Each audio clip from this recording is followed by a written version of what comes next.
میرا ٹرین کا سفر اور میرا یادگار سفر یہی میرا یادگار سفر تھا۔ میں ٹرین میں پہلی بار سوار ہوا، شام کے 7 بج رہے تھے۔ گھر والوں نے کہا کہ اب آپ کی گاڑی کا ٹائم ہو چکا ہے۔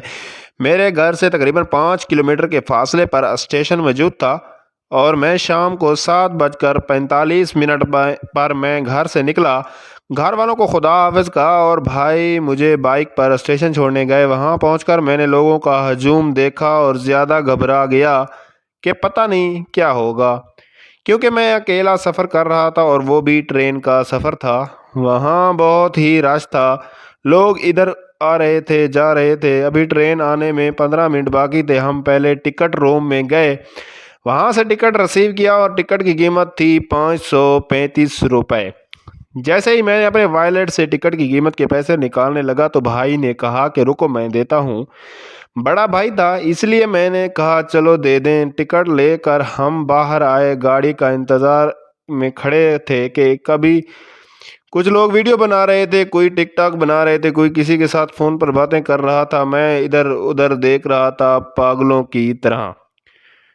8:01 پر ٹرین کا ہارن بجا اور میں نے اپنی دائیں طرف دیکھا تو ایک لال بتی جلی ہوئی تھی، بہت زیادہ روشن تھی۔ میں نے کہا کہ ٹرین آ گئی ہے۔ بھائی نے کہا کہ جی ٹرین آ گئی ہے۔ ٹرین ہمارے سامنے ہی رکی اور ہم اس میں سوار ہو گئے۔ کچھ لوگ اترے، کچھ چڑھے۔ جیسے ہی میں ٹرین میں چڑھا تو پیچھے مجھے ایک بزرگ نے آواز دی، بیٹا۔ میں نے پیچھے مڑ کر دیکھا تو وہ بہت ہی ضعیف آدمی تھا، اس کا سامان بھی کافی تھا۔ میں نے اس کا سامان اور اسے آرام سے گاڑی میں بٹھا دیا۔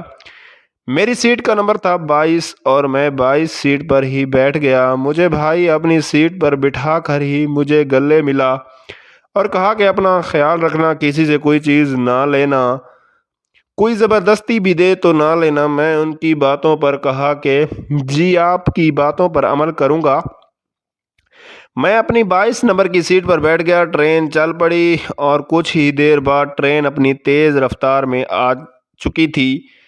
گاڑی کو چلے ہوئے ابھی آدھا گھنٹہ ہوا تھا کہ میری بیک سائڈ پر ایک لڑکی کی سیٹ تھی، 21 نمبر والی۔ میں نے جب پیچھے دیکھا تو ایک خوبصورت لڑکی اکیلی بیٹھی ہوئی پریشان لگ رہی تھی۔ میرا دل چاہا کہ اس سے بات کروں پر اپنے آپ کو کنٹرول کیا۔ وہ مجھے دیکھ رہی تھی اور میں اسے دیکھ رہا تھا۔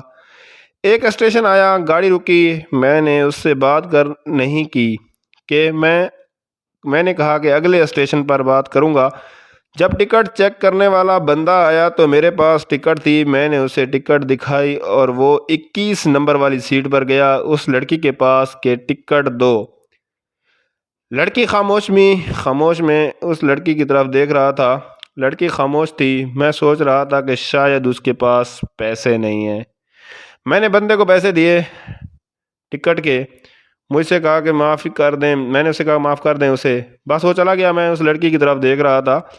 لڑکی کچھ نہ بولی۔ میں سوچ رہا تھا کہ ابھی میرا شکریہ ادا کرے گی، میں اس سے آگے بات شروع کروں گا، لیکن لڑکی نے کچھ نہ بولا۔ اگلا اسٹیشن بھی آ گیا۔ میں نے کہا چلو اب بات کرتا ہوں۔ اپنے دل کو مضبوط کیا بات کرنے کے لیے۔ ڈر بھی تھا کہ شاید اس کے ساتھ کوئی اور ماں باپ بھائی وغیرہ نہ ہو۔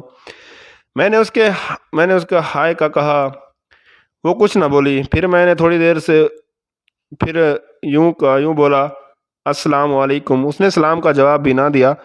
میں پھر چپ رہا۔ میں دل میں سوچ رہا تھا کہ پتہ نہیں کیا ہے، جواب کیوں نہیں دے رہی۔ میں اس لڑکی پر نظریں جمائے بیٹھا تھا۔ اس نے کسی دوسری عورت سے پانی مانگا اور پانی مانگنے کے لیے بولا نہیں بلکہ منہ کا اشارہ کیا کہ پانی دے۔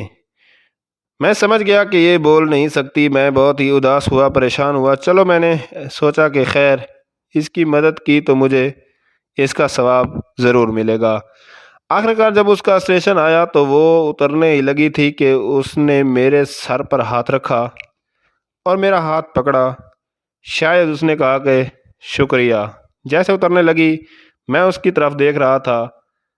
وہ گاڑی سے اتر رہی تھی اور وہ بھی میری طرف دیکھ رہی تھی۔